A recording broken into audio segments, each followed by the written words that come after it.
Hello friends, வாங்க இன்றைக்கி சிறுகீரை பொரியல் எப்படி பண்ணலான்ட்டு பார்க்கலாம். ஃபஸ்ட்டு கடாயில் எண்ணெய் ஊற்றிக்கோங்க. சூடானது கடுகு போட்டுட்டு கடலப்பருப்பு போடணும். கடலப்பருப்பு போட்டுட்டு நல்லா அது பொன்னிறமாக கோல்டன் கலரில் வர அளவுக்கு நல்லா பொரிஞ்சதும் காஞ்ச மிளகா போடணும்.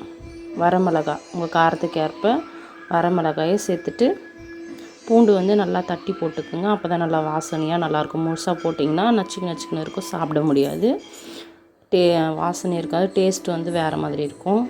நல்லா நசுக்கி போட்டு தேவையான அளவு வெங்காயத்தை சிறுவை அரிஞ்சு நல்லா கோல்டன் ப்ரௌன் வர அளவுக்கு நல்லா வதக்கிட்டு நம்ம சிறுவை அரிஞ்சிருக்க சிறுகீரையை எடுத்து போட்டு நல்லா கிளறி விடுங்க. நல்லா கிளறினதும் தேவையான அளவுக்கு சால்ட்டு தூவி விடுங்க. சால்ட்டு தூவிட்டு நல்லா கலந்து விட்டு ஒரு 5 நிமிஷம் மூடி வைங்க. மூடி எடுத்துகிட்டு பாருங்கள், கொஞ்சம் லைட்டாக வெந்திருக்கும்.